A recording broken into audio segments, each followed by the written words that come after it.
Vamos a empezar con unos conceptos muy básicos.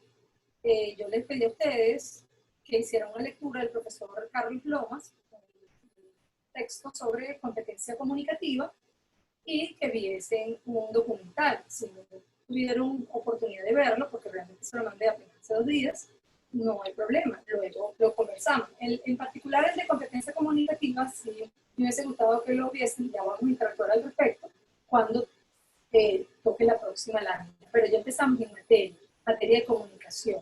¿Por qué es importante que un estudiante docente o que un profesional con intereses en materia pedagógica, didáctica, conozca sobre comunicación y variedad dialectal, lenguaje, lengua y habla, idioma, español, castellano? Porque vamos a tener una comunidad de aprendizaje al frente y tenemos que establecer algunas diferencias que nos permitan respaldar el proceso de enseñanza y aprendizaje, los procesos de enseñanza y aprendizaje, pero por sobre todo respetar las diferencias dialectales, conocidas como acentos, que vamos a tener en el salón, en todos los salones.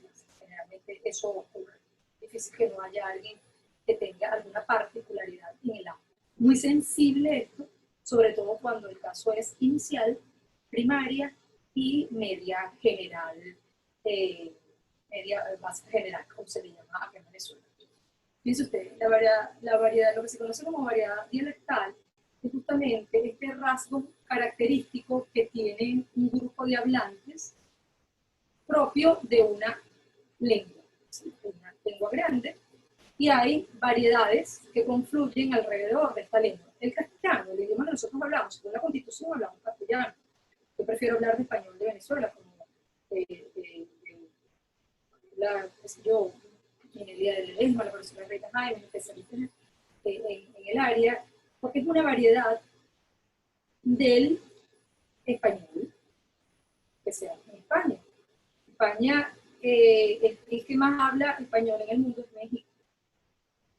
Cada país tiene una variedad, pero a su vez, dentro del país hay variedades. Repito, hablamos de español o castellano, como le quieran llamar, aquí vamos a hacerlo de manera equivalente, pero en distintas regiones, en distintos países, sabemos que hay variedades. Dentro de un país también, sin hablar de las lenguas indígenas que en nuestro país son lenguas oficiales, como en la mayoría de los países, distintos países de América. Reconocer esta variedad, saber sobre ella es importante, sobre todo en este momento, creo que nunca había sido tan importante, porque la oferta de trabajo es, como dijo la profesora Erika hace un momento, a través de la plataforma. Y nos vamos a conseguir con estudiantes, con participantes en un curso de distintas nacionalidades, o venezolanos que se fueron de su país y adoptaron esa variedad, o acento, se le dice también, en términos lingüísticos la palabra variedad, y están allí, y están allí. Se habla mejor, se habla peor, no hay una lengua peor, es una lengua que tiene rasgos característicos que vienen dados por uso de ese país o de esa región. En Venezuela se hablan de dos partes, la andina y la costeña, dice el profesor Obediente, el profesor Obregón, el profesor Páez Planeta, así lo han dividido. Y nosotros debemos reconocer, esa variedad que nosotros usamos, que es herencia de padres, de familia, de abuelos que influyen tanto en nuestras vidas. Y entonces los estudiantes que tenemos de frente, repito, con énfasis en inicial, primaria y secundaria, porque se genera mucho, no sé si ustedes lo vivieron en su momento, lo que se conoce como burla, yo prefiero llamarle burla, y ponerle un apodo, un sobrenombre a una persona que tenga una variedad no como la nuestra. La nuestra no es la mejor, la nuestra es una variedad. El caraqueño habla una variedad del español de Venezuela, el maracucho habla una variedad del español de Venezuela, el andino habla una variedad del español de Venezuela, el costeño hablamos alto, porque en su momento había que competir, o hay que competir a veces con el ruido del mar, y entonces venimos con eso, pues es un tema antropológico que está allí, y que cada uno de ustedes lo tiene. La invitación es que se graben o escuchen con detenimiento las conversaciones entre familiares que están en el interior del país para que reconozcan de una manera más conceptual la variedad que cada uno en su propia familia puede tener, porque viven en regiones del país distintas, o se fueron y vinieron y trajeron, adoptaron una variedad de Colombia, Perú, Ecuador. Lengua, lenguaje y habla. La lengua, empezaré por el lenguaje en orden. El lenguaje es la facultad que tenemos una capacidad innata de hablar, estamos programados para emitir palabras en función del pensamiento. De hecho, la relación pensamiento-lenguaje, estamos facultados para ello. Ningún otro ser vivo puede hablar, se comunica con gestos. Es que mi perro casi habla, es que mi loro repite. ¿Cuánto tiempo se lleva un loro? 3 palabras. El ser humano está facultado para hablar. De hecho, el habla primigenia. Lo primero que hizo el ser humano fue hablar. La escritura llegó mucho después. La escritura inclusive es artificial, así decían algunos autores. Platón se oponía a que se rompiera la tradición de defender solo con el uso de la memoria, los discursos. Es un apoyo de escribir, registrar, para poder facilitar la divulgación y el conocimiento. La lengua es el código con el cual nosotros nos comunicamos. En este caso, nuestra lengua oficial es el castellano o español de Venezuela. Por ejemplo, en hablamos castellano, que es un equivalente español de Venezuela. Yo prefiero hablar de variedad de español de Venezuela. El habla es la materialización de esta lengua. Es la materialización cotidiana, es la materialización en casa, en el trabajo, es la conversa entre colegas como género discursivo. Es cuando vamos a una clínica, al hospital, y nos sentamos en la cafetería y al lado hay una mesa donde hay 7 médicos y están hablando, yo lo disfruto muchísimo, y están hablando y solo ellos entienden con todos los términos que usan. Eso se conoce como género discursivo. Responde a un habla particular de una comunidad profesional o de una comunidad en particular, una comunidad de hablantes. Nosotros también tenemos nuestras características, de acuerdo a la profesión que nosotros, cada uno de ustedes tenga, que nosotros tengamos. Entonces, acá les muestro una imagen bastante interesante, que es, bueno, el alfabeto, con 17 palabras, y ya en este momento la DRAE ya no debe aparecer, hay falta una letra que es la ñ, para este momento la RAE ya sacó lo que se conoce como X, ¿sí? Porque es un dígrafo que, al igual que la H, está compuesta por una C y una H. Les hago este comentario que puede parecer muy obvio, pero es que he visto a algunas madres conocidas que me preguntan por chat, que ahorita hay tantas, esos índices, sobre todo el tema de la pandemia, socializamos tanto por chat,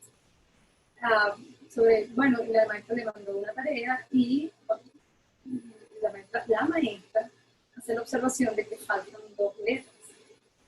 Es decir, quien da clases tiene que estar actualizado, no necesariamente tiene que ser profesor del área de castellano, ni de lingüística, ni de letras, sino de conocimiento básico de cara al aula, de cara a los estudiantes, de cara a la comunidad de aprendizaje. Difícilmente me van a escucharme hablando de aula, porque creo que el aprendizaje es cualquier espacio para, en este momento tenemos esta posibilidad, esta modalidad, pero podemos dar clase en el salón de fiesta de nuestro edificio, podemos dar clase en la sala de conferencias de la oficina, podemos dar clase en un área de la casa parroquial, de la iglesia, de un grupo al cual pertenezcamos, es decir, proceso de formar, de educar, es inmune. Y ahí, bueno, les presento como mi imagen una representación de lo que es América del Sur, toda América del Centro y México, como países que hablan español. La mayoría de los países que hablamos español en el mundo.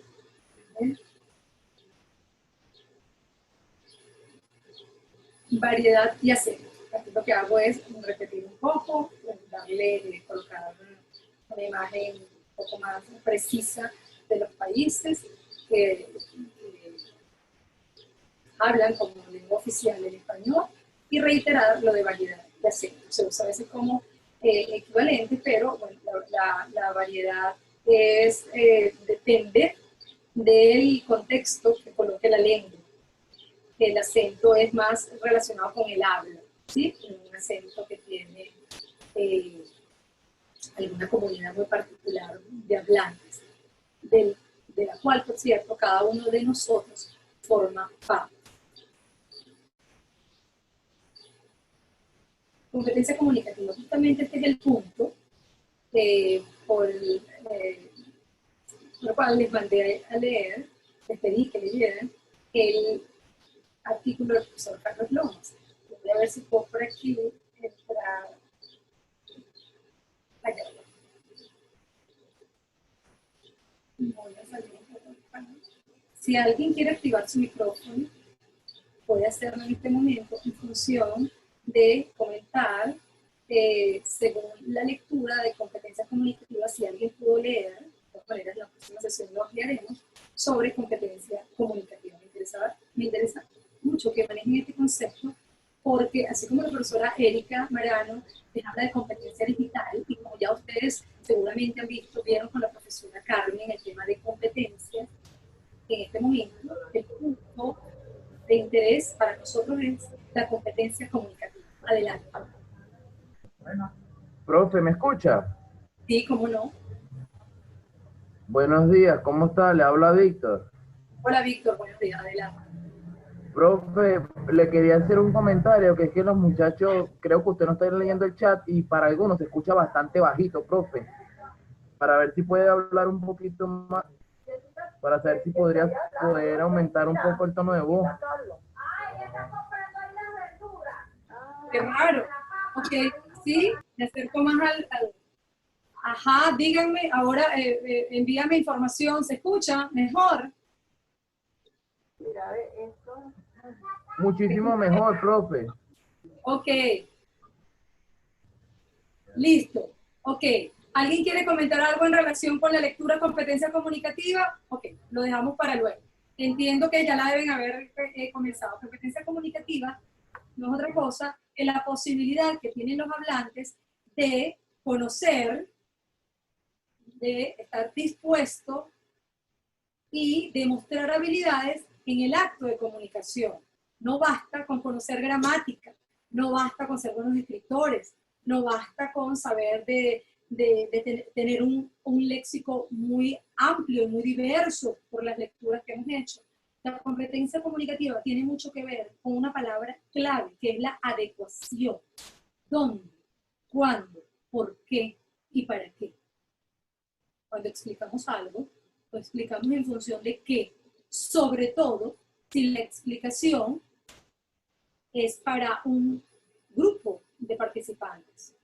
Esa planificación de qué voy a decir, cómo lo voy a decir, cuándo lo voy a decir y por qué lo voy a decir. Estructurar el discurso en función de la clase. Porque el punto acá es la didáctica. Ahí tenemos en la imagen una persona que una clase, una conferencia, y así ya muchos quizás han tenido experiencia, otros pueden estarse iniciando, en este caso hay adultos, pero pueden ser niños, y aplica exactamente igual. ¿Qué voy a decir? ¿Por qué lo voy a decir? ¿A quién se lo voy a decir? Sobre todo ese ¿a quién se lo voy a decir? Son niños. ¿Qué lenguaje voy a usar?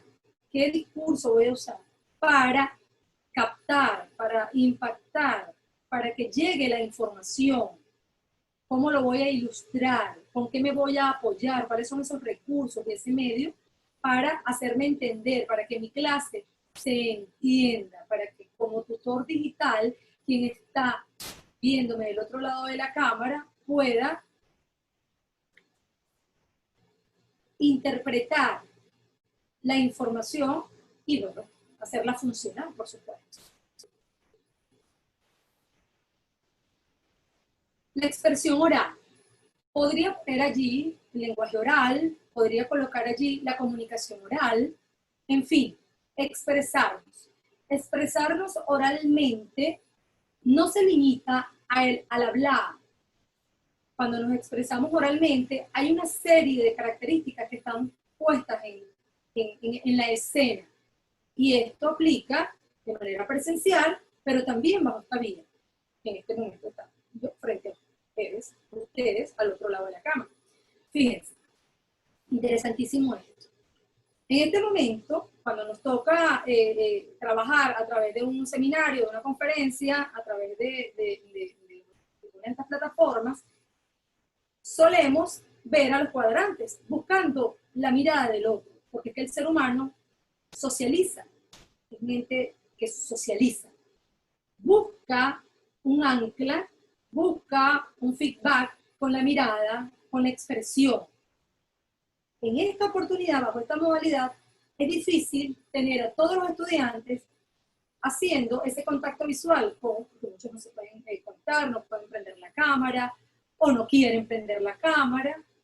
En fin, la cámara que tiene el tutor, en este caso la cámara que yo tengo, no la tengo abajo, mi cámara está arriba en el monitor. Dentro de un momento voy a tomar una foto y se la voy a mandar para el grupo para que vean dónde está la cámara de mi computador, de mi pantalla, y que coloqué alrededor un papel fluorescente con un color como este, se lo puse aquí para que no se me olvidara, y saber que la cámara está allí.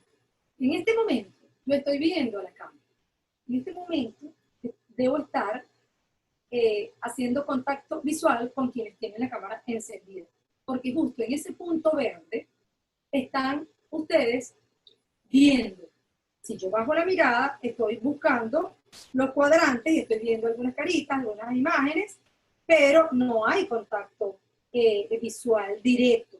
Acá está la cámara, está aquí arriba.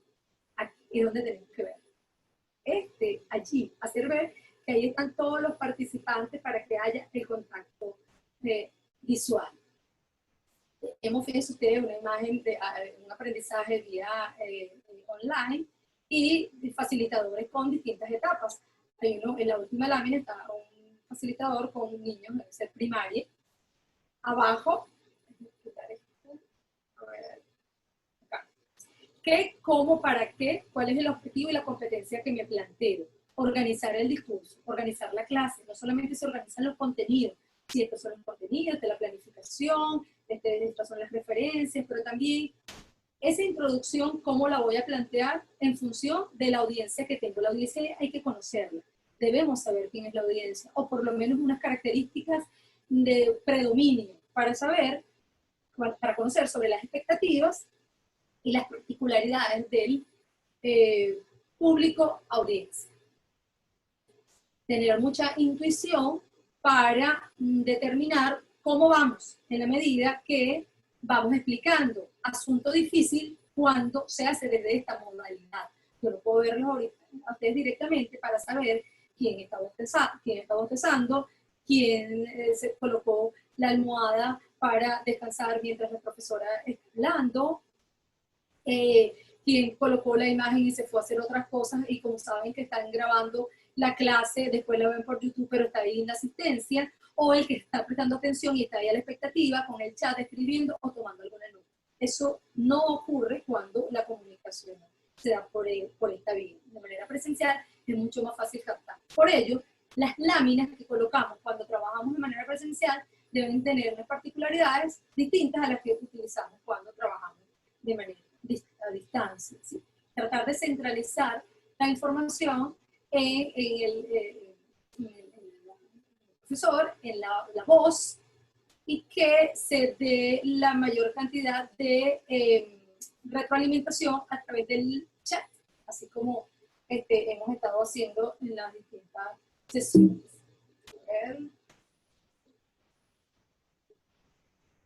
Vamos a caer en unos conceptos básicos. El curso se llama Oratoria y Comunicación Efectiva.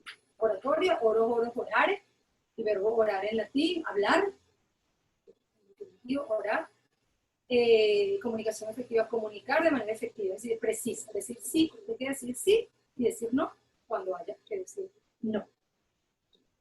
Son pocos los conceptos que están en la vida, porque conceptos muchos hay en internet. En este caso, precisaremos estos dos puntos. La oratoria es la materialización de la capacidad persuasiva presentada por la retórica.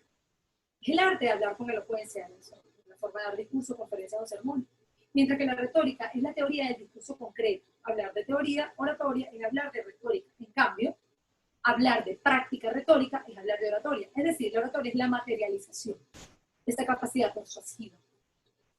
La retórica es la teoría, es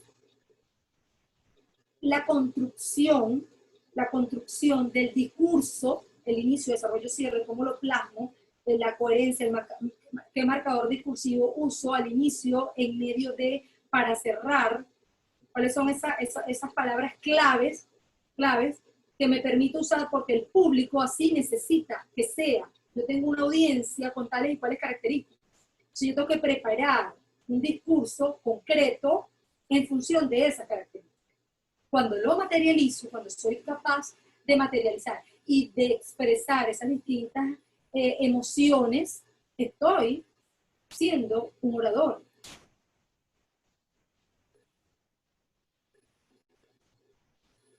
Aquí tenemos dos casos, dos personajes, a mi modo de ver, referencias en materia de discurso, sin caer en temas políticos. El expresidente de Estados Unidos, toda una revolución. Justamente se recomienda en las clases presenciales, coloco el audio de uno de los discursos del expresidente cuando era senador, y dio un discurso en una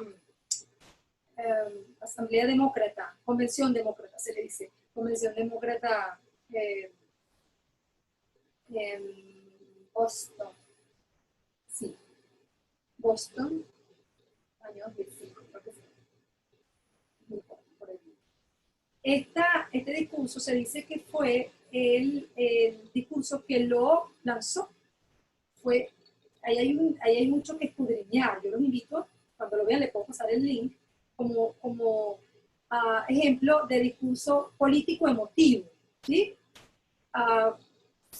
Hizo uso de su condición étnica, de su nombre, de sus orígenes, trajo a colación la emotividad del discurso de Martin Luther King, que dio en Washington en el 63, con la proclamación de los derechos civiles para los afrodescendientes. Hubo palabras textuales de ese discurso, en fin, hubo muchas emociones, ¿no? Los niños blancos caminando de la mano con los niños negros. Ese sueño movió emociones. Interesante verlo como propuesta política emotiva, y hubo logro, bueno, de Obama, inclusive se hizo una persona bastante mediática en términos de comportamiento, de gestualidad. La directora del Instituto Europeo de Oratoria se llama Mónica de las Aras, una persona a quien sigo por las distintas redes sociales, ha escrito, tiene algunas publicaciones sobre el discurso no verbal del expresidente de Estados Unidos y de su esposo también. Así que interesante. Y por supuesto, yo, quienes siguieron su trayectoria, quienes han visto algunos de sus discursos, muy particularmente recomiendo ver el discurso que pronunció en la Universidad de Stanford, no preciso el año, pero ya estaba enfermo. Sin embargo, es un discurso que vale la pena escuchar, lo que estructura y que además se permite de inicio del discurso, es decir, lo voy a estructurar. Tiene 3 partes. Él no tuvo carrera universitaria, lo dice también cuando empieza el discurso, que estado en nuestro de grado, esa invitación que había recibido por la universidad, y un discurso, a mi modo de ver, brillante, emotivo, que transmite muchísimo. Es un discurso que mueve la emotividad, porque además habla en primera persona. Lo recomiendo también para todos ustedes. ¿Por qué digo todo esto?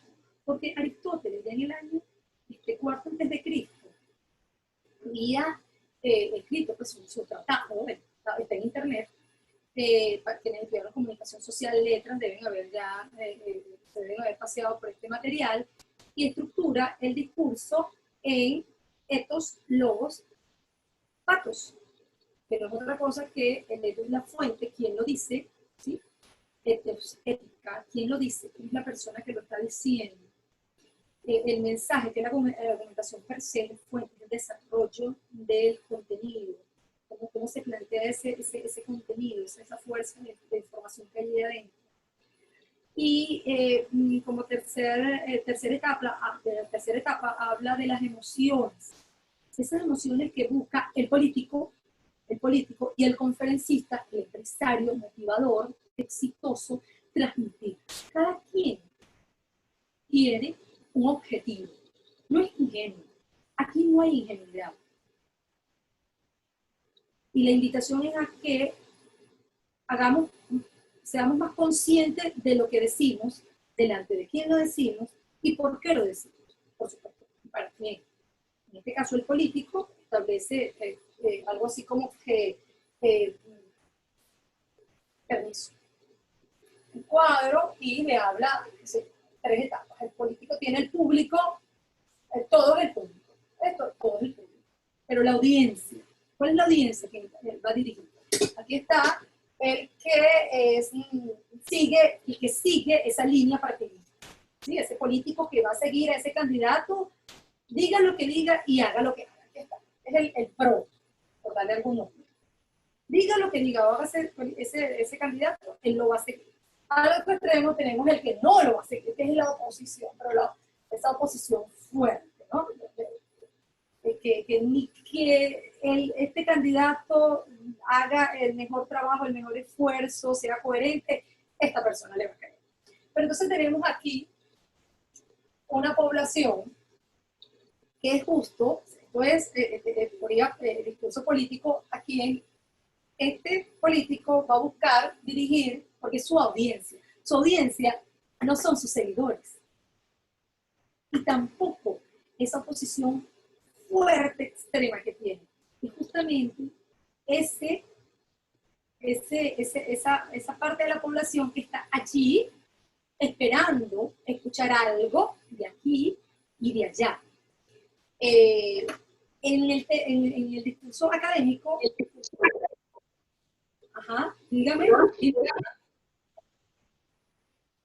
dígame Iván, te escucho. En el discurso académico se apela más a la teoría, a la experiencia desde el descubrimiento. Lo que hace Steve Jobs en esta conferencia, que les invito nuevamente a escucharla, es justamente apelar a su experiencia personal y profesional ante unos graduandos. Es significativo. Apelan los dos al pathos, ¿sí? A la argumentación con la emoción, a lograr que se le siga, ¿sí? Que las personas se emocionen y hayan lágrimas, hayan abrazos, hayan gestos de aceptación y de que yo te sigo, estoy contigo porque lo que tú dices me llega, me toca, me siento identificado con tu discurso. Eso es lo que buscan esta. Y el docente debe hacer eso también, debe apuntar. Entonces aquí tenemos ahora, argumentar en la habilidad retórica del docente orador, sí también, porque nosotros nos manejamos en un escenario donde debemos persuadir, sea cual sea el objetivo que nos hemos planteado para esa actividad en particular, para la conferencia con un público determinado. Ustedes conocen su población, ustedes la conocen, son ustedes quienes conocen a quién va dirigido su discurso en función de la carrera que ustedes tienen, de la especialidad que ustedes tienen.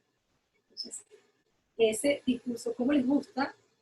¿Qué características tiene el abogado? sea, el médico, el ingeniero, el personal del área de puerto, de aeropuerto, el docente. Hay códigos, se habla, esa cotidianidad del habla, debo conocerla, debo leer, debo estudiar, para que mi discurso se estructure en función de lograr el objetivo, porque si no solamente estoy aquí estudiando una información, pero no estoy logrando mover lo que yo quisiera, que es la emocionalidad, que es persuadir. El texto argumentativo busca posicionarse a través de las razones, fundamental.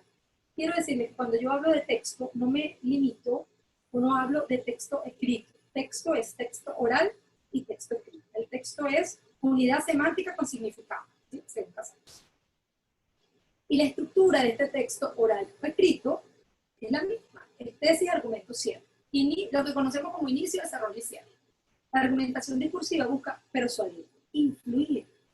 Y esto va más allá del contenido. Esto es una introducción que atrape, que seduzca, que capte la atención para luego iniciar con el contenido fuerte a través, estamos en formación docente y en una conferencia, en el trabajo, ante los socios, ante el jefe, debemos trabajar, ese desarrollo tiene que tener un dato, cifras, fechas, estadísticas, ese es el fuerte. Esa es la argumentación, eso es lo que va a fundamentar nuestro cierre, que es nuestro resumen como trabajador, socio, como accionista, como padre, como representante, y la recomendación. De acuerdo al público, daremos la definición, el dato, la fundamentación y la propuesta. Más adelante vamos a ver cómo todo esto está marcado, muy marcado por cómo lo decimos. Y tiene mucho que ver con el paralenguaje y con las paraseñales. Y ya vamos a hablar. ¿Alguna pregunta hasta este momento, por favor? Pueden prender el micrófono y hacerme la pregunta.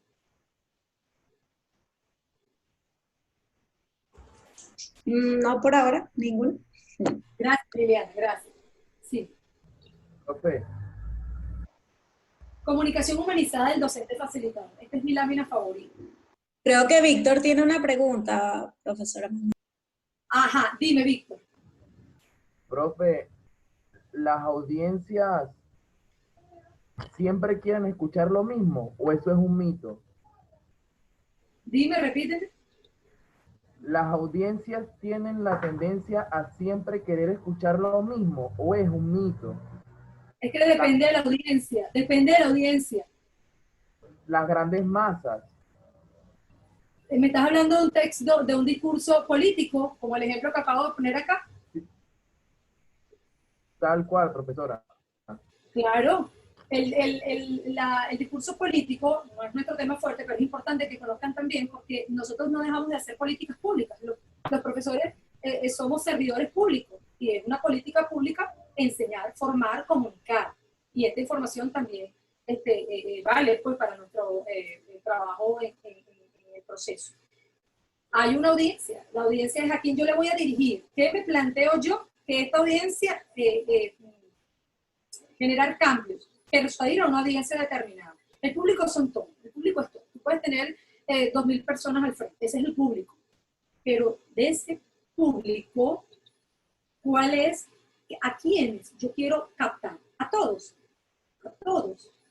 Está segmentada. La audiencia puede estar segmentada por intereses. Por eso es importante que nuestro discurso sea lo más amplio posible y se manejen otras estrategias como las que vamos a ver en este momento. Por ahí lo tengo, el back, por decirte algo, el back, que es la posibilidad de saber que tenemos público, audiencia visual, auditiva y kinestésica, y que nuestro discurso, cómo lo vamos a decir, cómo vamos a explicar esas argumentaciones, tenemos personas con distintas posibilidades de captar esa información. Están los visuales, están los auditivos y están los kinestésicos. Entonces, hablar de me siguen, me explico, lo leen, me ven. Sí, profe, No, sí. estoy poniendo ejemplos, Víctor, de cómo le decimos a nuestros estudiantes. ¿Sabes? Cuando estamos en la clase, ¿sí? En la clase y estamos a mitad de una conversación o cerrando y queremos, bueno, hacer feedback con ellos y les preguntamos, ¿me siguen? ¿Siguen? O también preguntamos, ¿me leen? ¿Me explico? ¿Lo notan? ¿Sí? ¿Cómo formulamos esa pregunta en función del visual, del auditivo y del kinestésico? Sobre eso debe saber un docente. Esa es información, porque la audiencia tiene particularidades. Los seres humanos somos distintos todos. Esta intención comunicativa no es otra cosa que el objetivo que yo me planteo cuando voy a dar la clase. ¿Qué quiero yo? En una línea puedo escribir en mi planificación, esto es lo que yo me planteo como mi gran objetivo en esta clase. Cada clase, cada sesión con nuestro estudiante debe tener un objetivo. Es importantísimo porque es muy satisfactorio. Adelante. No, que no la... Hubo problemas de comunicación. Yo no la escuchaba. No sé si el resto de mis compañeros también, pero las últimas cosas que dijo se escuchaba entrecortado. Sí. ¿O no? Ok.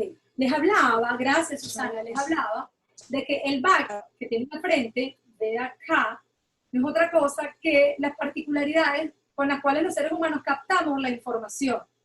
Hay seres humanos, personas, que son más visuales, otros más auditivos y otros más kinestésicos. Por ello, que la planificación debe contener lenguaje, la preparación debe tener un lenguaje, preguntas, comentarios, imágenes en la presentación con la cual nos apoyemos, bien sea en la pizarra si es presencial o a través de las láminas, que cubran las distintas características de esa población audible.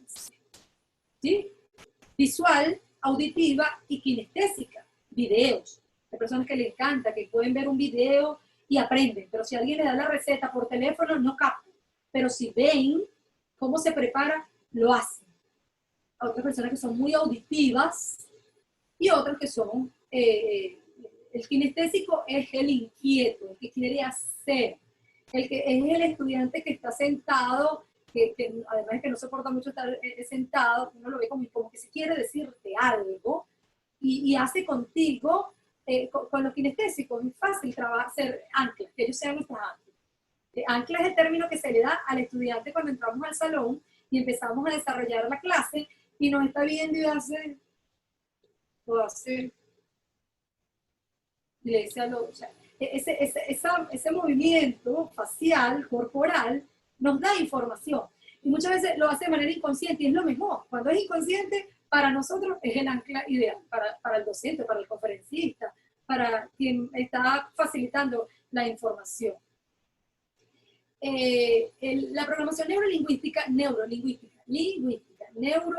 procesos neurolingüísticos, sensores, es volvernos un escáner, es tener que nuestras emociones estén dadas para interactuar con nuestros participantes de distintos niveles, repito, desde primaria, desde inicial, primaria, secundaria, cursos, talleres, seminaristas, tutores digitales, conferencistas, socios, en fin, la docencia, dar clases. Hay gente que nunca estudió para esto y lo hace muy bien.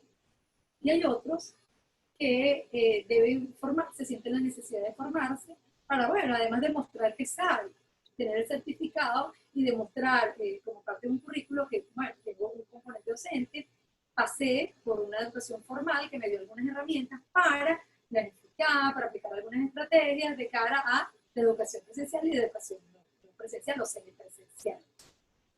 Pero esa actitud que tengo de conectar con el participante y de que la buena vibra, la energía se genere. ¿Quién es el responsable de conectar? El facilitador, siempre es el responsable. Si hay unos estudiantes que vemos que su actitud de repente no es la más ganada a la materia, bueno, tienen que verla porque no le queda otra, o porque no es su fuerte, o porque hay una situación de emoción que impide, de no empatía. Es el docente y el facilitador, son ustedes quienes van a tener la responsabilidad de controlar la situación, más nadie, no es el participante. Suena duro, no es el participante, es el docente, es el maestro, es el profesor. Porque para eso nos formamos. Y quien no quiere formarse, no lo ejerce y hace menos daño. Menos daño. Porque de este lado se puede hacer daño, se puede construir, pero también se puede destruir. Nuestra agudeza sensorial debe estar al máximo en una reunión, frente a una comunidad de participantes, una comunidad de aprendizaje, debe estar al máximo. Debemos captar, debemos intuir. ¿Se puede hacer? Profesora, ¿es posible desarrollar esto? Sí es posible. Sí es posible. Y es su obligación desarrollar esto. Documentarse, leer, manejar un concepto característico, pero también comenzar a entrenarse. Sobre todo cuando se va a trabajar con jóvenes. Todos los seres humanos tienen necesidad de atención. Pero cuando se va a trabajar con niños, con jóvenes, es delicado. Muy delicado. En este momento siento que hay mucha ligereza al el tema del otorgamiento de cargos de educación inicial, primaria y secundaria, de personas que mi gobierno están muy calificadas, y lo puedo decir por propiedad de causa. Tengo muchos años en educación, trabajé tiempo antes de iniciarme en educación, pasé por el aeropuerto, que fue mi vida, pero luego estuve en inicial 1 año y medio hasta que me di cuenta que no era la etapa en la cual yo podía trabajar. No, pasé a secundaria, trabajé con 5º año de bachillerato, 7 años, y las experiencias fueron muchas, muchas, muchas. Desde ver un estudiante que no se reía, no expresaba, no se reía. Y claro, la clase de castellano era 2 veces a la semana, y eran tantos estudiantes en un salón. En aquel momento, los guaireños ponemos como puntos siempre antes o después de la tragedia. Esa tragedia fue en el 99, eso fue en el 2001, que yo estaba todavía en el liceo más grande del estado, por cierto, del estado. Y no se reía. ¿Y qué pasa? Cuando por fin logré quedarme a solas con el estudiante no había perdido los dientes, no tenía dinero para colocarse esta dentadura, muy humilde, muy pobre, y él prefirió no reírse más nunca, no reírse. Un estudiante, voy con Froilán. Froilán llevaba a veces porra al salón, y un día le dije, oye, haciendo feedback con los estudiantes que tenían que asearse, de normas pues de convivencia, tener las manos aseadas. En ese momento creo que estaba dando yo octavo, era básica, pero recuerdo las camisas azules. Pero siempre estuve con punto año. Pero en ese momento tenía también un curso de octavo. Y sus uñas estaban negras, ¿no? Y una niña me dijo, profesora, Froilán, no sé si me olvidara su nombre, Froilán tiene las uñas, él no se ha lavado las manos, tiene las uñas negras.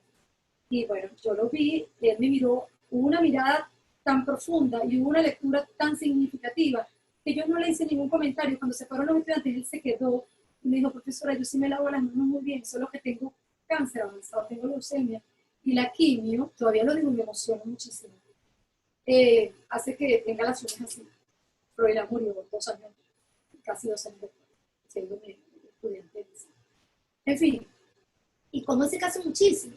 Entonces toca captar la mirada, captar las emociones, tocar con la vista, intuir qué pasa con nuestro estudiante.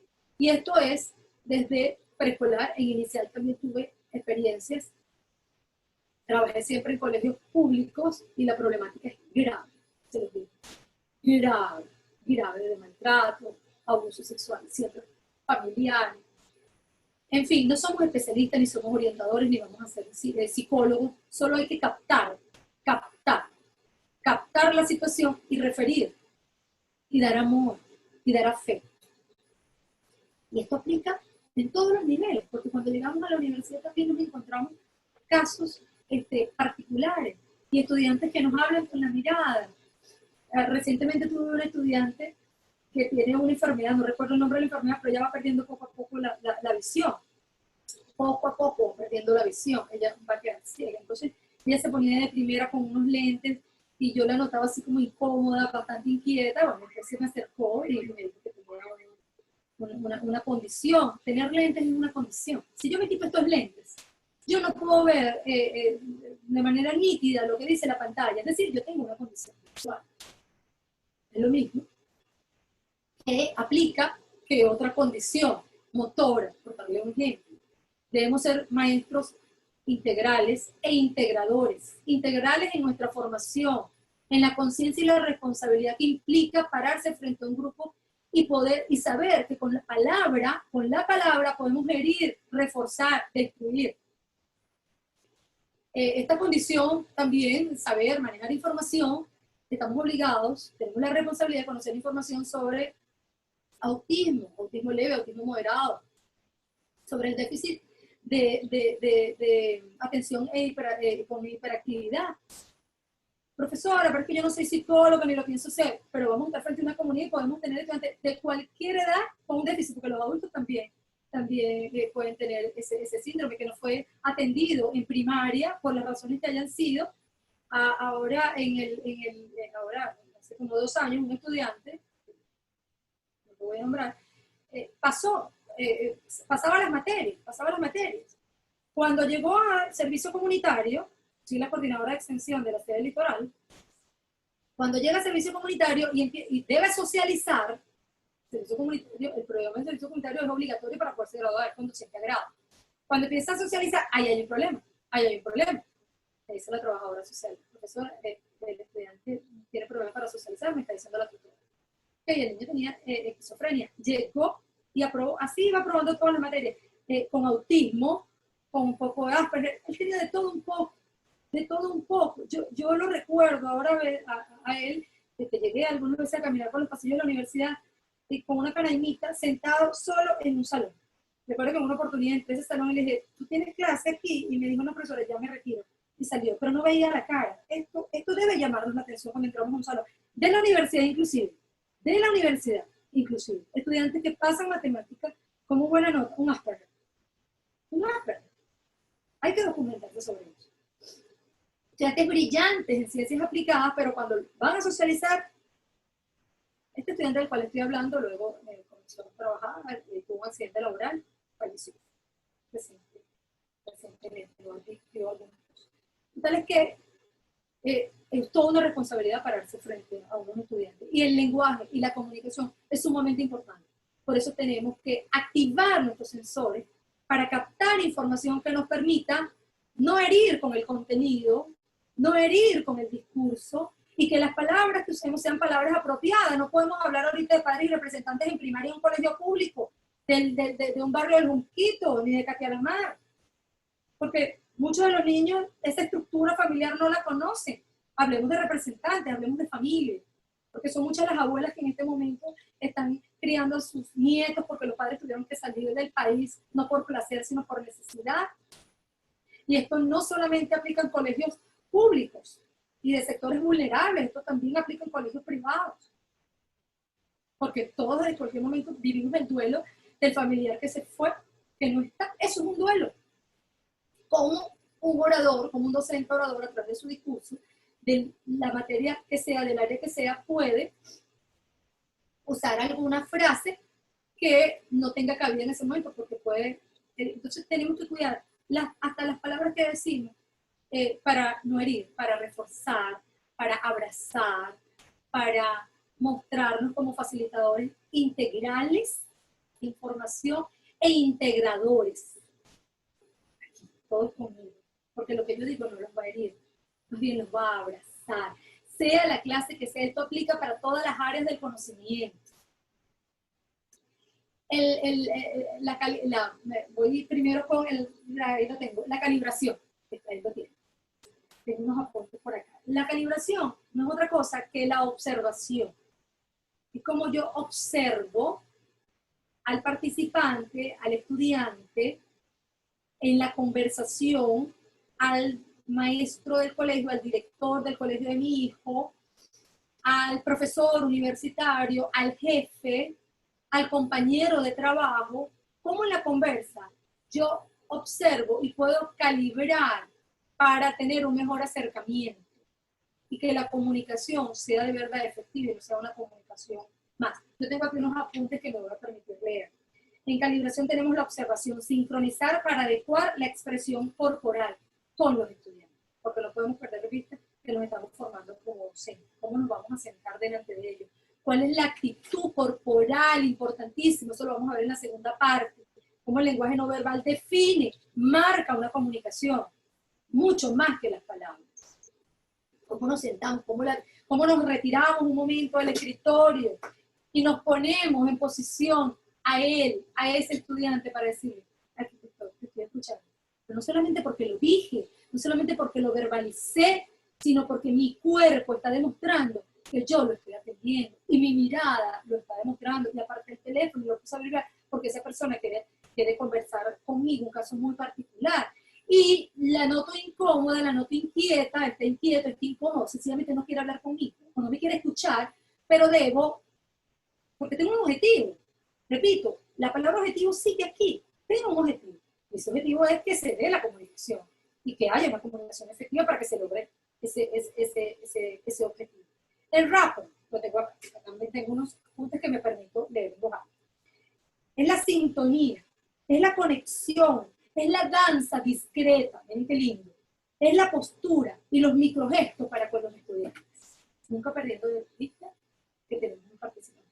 Es esa danza, es ese microgesto con cuidado que podemos hacer que nuestros ojos se muevan en función de transmitir la información para decirle estamos aquí, te estamos escuchando, te estoy escuchando. Si hay emoción, mi cara reflejará emoción. Si hay rabia, mi cara reflejará rabia. Nunca subestimar al que está al frente, nunca subestimen a un participante, a un niño, a un joven, nunca lo hagan, porque eso se nota, eso se nota. Y la gestión de las emociones, que es mucho de inteligencia emocional, ojalá ustedes hayan tenido la oportunidad de revisar material vario, hay muchísimo en internet sobre esto, hay muchísimo. Yo recomiendo las conferencias de Mónica de las Aras, les voy a mandar el enlace, de hecho lo tengo en las referencias al final de esta, una de las referencias. Yo veo mucho, sigo mucho sus conferencias. Ella es española y ella habla mucho sobre esto, sobre cómo nosotros nos mostramos ante el otro, porque la expresión corporal determina la comunicación presencial, por supuesto. Pero por esta vía también, que yo esté acá, que esté viéndolos a ustedes, que esté en actitud de prestar atención, que esté en actitud de explicar, que me sienta bien, que me sienta cómoda. Esto habla mucho de cómo se puede dar la comunicación entre un tutor, facilitador, estudiante, participante. La asertividad no es otra cosa que decir sí cuando hay que decir sí y decir no cuando hay que decir no. Eso es la comunicación, asertividad. Cuando haya que decir sí, decir un sí respetuoso, y cuando haya que decir no, decir un no respetuoso, argumentado, fundamentado. ¿Hasta ahora alguna pregunta? ¿Alguien que me pregunte algo? Abran el micrófono. Hola, profe. ¿Me escuchan? Sí, perfecto.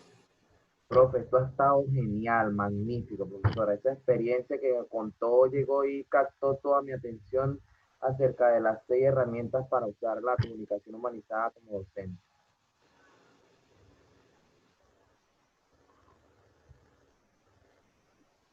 Me alegro.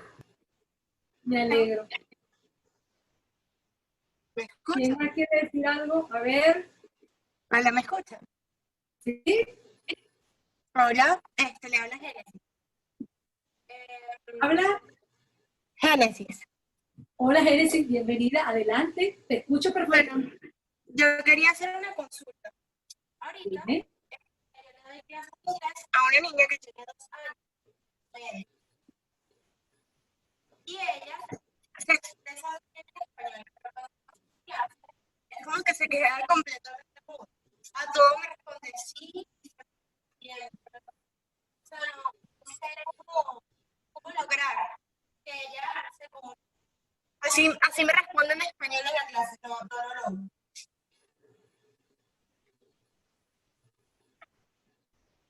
Génesis, te escuché con mucha dificultad. ¿Aló? ¿Me escucha mejor? Perfecto, ahora es perfecto, con permiso. Ok. Tengo una niña de 2 años y medio a la cual estoy dando clases de inglés. Ella se expresa muy bien en español. Pero en mi clase no me dice ni siquiera una palabra en español. Ella solo se ríe y asienta con la cabeza. Y su papá me dice que en las clases que tiene de respirar, que también tiene en su casa, tiene el mismo problema con la profesora, porque no siente miedo a hablar. Entonces no sabemos cómo hacer que ella se pueda expresar en las clases. Ajá, voy a recapitular y tú me vas a decir si escuché correctamente. Tienes una Ok. niña, todas clases de Ujú. inglés, todas clases de inglés como segunda lengua. Muy bien. Tienes una niña de 2 años y medio que es participante. Ajá, correcto. Ok. ¿La niña habla español o solo habla inglés? ¿Cómo? Ella habla español, pero tanto en sus clases de preescolar como en mis clases, ella no dice ni una palabra, solo asiente con la cabeza. Como si tuviera miedo de expresarse con las dos profesoras. Entonces no sabemos cómo hacer para que ella se sienta cómoda. Ya que las clases son solo juegos, lo único que hacemos es jugar. Claro, con 2 años es lúdico. Con 2 años es lúdico. Te pregunto, Génesis, ¿esta experiencia es a través de esta vía, de esta plataforma, también online? No, sus clases son presenciales. Yo tengo una niña de 5, mi hija menor tiene 5 años, y también estamos en ese proceso con el idioma inglés. No es mi área fuerte, pero el juego, primero además es importante que si es esa edad tenga si observas alguna particularidad, alguna reserva muy particular, algo que te diga que de repente puedas tener algún informe de una terapista, no sé, todavía 2 años el niño está en proceso de adquisición. Todavía 2 años el niño está en proceso de adquisición y hay una confusión. Me permito, no es elegante hablar de experiencias personales, pero lo que está diciendo es suena. En mi caso, también teníamos casi que un bombardeo con la niña cuando tenía 2 años y medio, inglés. Contraté una terapista de lenguaje excelente, vino varias veces a la casa y me dijo, la niña está confundida, no sabe qué va a decir ni cómo lo va a decir. Entonces, todos los niños aprenden de manera distinta. Lo primero es que no haya ninguna condición aparte, ¿no? ¿Sabes a qué me refiero? Es importante siempre tener un informe de una terapista de que todo va bien, Sí. Y ganarse la confianza. El niño cuando tiene confianza absoluta en el tutor, en el maestro, empieza a abrirse, porque además esa edad es una edad muy fácil para que haya el proceso de otra lengua. La terapeuta de lenguaje en ese momento me decía que hasta tanto la niña no tuviese todavía el lenguaje básico en español, no debería comenzar con inglés. Yo respeté eso, Génesis, y te puedo decir que me funcionó, ¿sabes? Me funcionó. Mi hija tuvo una demora para adquirir las estructuras verbales completas. Tenía casi 4 años y todavía no construía frases completas, y bueno, yo, soy profesora de lingüística, me asusté muchísimo. Hubo una terapista a quien recurrí, asumí que cada niño tiene un proceso y que cada niño aprende de manera distinta, que no se puede comparar uno con el otro porque el público es diverso, y mantenía el juego, ganarse la confianza, y se logró a través siempre del juego y de ganarse la confianza del niño. Es que el problema es que con sus clases de español, donde les está enseñando las vocales y todo eso, allí ni siquiera quieren jugar. Claro, en mis clases sí quieren jugar, solo que no hablan. No sé si tenga algún problema exacto de confianza con las dos tutoras. Pues, conmigo, puede ser, puede ser. Las estrategias, la profesora Erika, creo que también es del área de inicial, y podría de repente darte algunos tips en relación con abordaje, porque cada nivel tiene su especificidad, Génesis. Cada nivel tiene su especificidad. Hay niveles. Disculpe, por favor. Me está llamando Carlos, está sonando. Me está llamando por acá, Carlos. Permiso, porque es el profesor Carlos. No sé si fue que se le activó. Ok. Ya me está haciendo señas por acá. Cada nivel tiene su especificidad y hay que leer al respecto. Hay que leer para conocer el público. Pido permiso, que tengo el profesor Carlos por acá. En un minuto.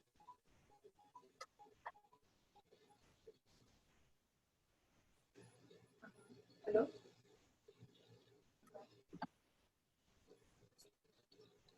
Perfecto.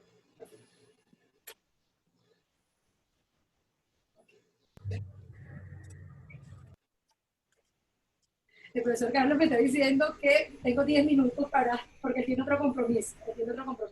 Cerramos con miedo escénico. Dice usted que la imagen... Ajá. Lo que sucede es que en el aula de clase, yo también lo doy clase a quinto año, y en cada sección hay como 3 o 4 estudiantes que no les gusta hacer exposiciones. Cuando yo llegué, como no tenía las estrategias para poder manejar esa situación, yo permití que me hicieran la actividad a mí, en el salón, sin el grupo. ¿Cómo uno puede convencer a otro estudiante como profesor para que pierda ese miedo? Porque les evalué la actividad, pero me quedó en la mente el hecho de que estaba yo como incentivando de que no pudieran perder ese miedo. Muy bien. ¿Con quién hablo? ¿Con Iván o con Víctor? Con Víctor, profe, disculpe tanta preguntadera. Ajá. Hola, mira, Víctor, fíjate. Lo primero es tener claro que exponer a un estudiante a que hable en público, un estudiante o un adulto, esto aplica para todas las etapas. Exponer a una persona frente a un grupo de manera obligada que diga algo no está bien. Eso no lo debemos hacer. Eso no está bien. Eso no va a lograr el objetivo pedagógico. Por el contrario, no. Ese estudiante se tiene que entrenar primero con conversaciones con el profesor. Porque ¿cuál es nuestro objetivo a todas estas? Que el estudiante desarrolle posibilidades discursivas en un tema determinado. Exposición, inicio, desarrollo y cierre con fundamentación. Ese es el objetivo pedagógico que se plantea la herramienta de la exposición en clase. También debemos documentarnos sobre eso. Lo mismo que le dije a Génesis. Cada etapa tiene su especificidad. Los adolescentes tienen su grado de complejidad también. Hay que leer, puedo hacerles llegar algún documento con caracterizaciones de esa población, ¿sí? Que nos permita acercarnos más a los intereses. Un estudiante a esa edad que no quiere exponer, muchas veces puede ser por flojera, por miedo, pero también puede ser por otro tipo de situaciones que tienen que ver con las emociones de ese estudiante. Entonces, primero es abordar al estudiante y decirle que él puede decirte lo mismo a ti. Y él te está presentando la información, te lo está presentando a ti. De repente dejas a otro estudiante contigo y que él estudie. Cuando viene a ver va sumando gente y él va rompiendo ese temor y sintiéndose cómodo, lo mismo que le dije a Génesis, porque es que aplica para todas las edades. Cuando uno se siente cómodo, seguro, uno va a hablar, uno se va a expresar. Y el miedo escénico paraliza, el miedo escénico puede hacer que a un niño, a una persona se le baje la tensión. He visto personas que le gotean las manos con miedo escénico, que pueden haber otro tipo. El miedo escénico es una sensación, Cuando ya ustedes noten que hay una situación que puede tocar lo patológico, hay que referirlo. Nosotros no somos especialistas. Este componente no nos va a dar a nosotros un título de psicólogos. O sea, cada quien tiene que saber hasta dónde es el límite para decir, hasta aquí puedo yo hacer un abordaje desde el afecto, desde el respeto, desde mi formación y desde mi valoración por esta persona. Pero esto tiene un límite. Yo debo referir a este participante y sugerirle que vaya, o a sus padres, que reciba atención psicopedagógica, o a un terapista de lenguaje, o si las estrategias que aplico desde el conocimiento no me funcionan. ¿Sí? Cuidado con abrir procesos. ¿Qué significa abrir procesos en psicología? Tocar temas sensibles o hacer un abordaje psicosocial para el cual no estamos preparados. Una cosa es una conversación, escuchar. Escuchar es terapéutico. Cuando escuchamos a un estudiante, cuando hacemos rapport con un estudiante, cuando calibramos, cuando nos abrimos para una conversación con un estudiante, estamos haciendo una terapia con el estudiante.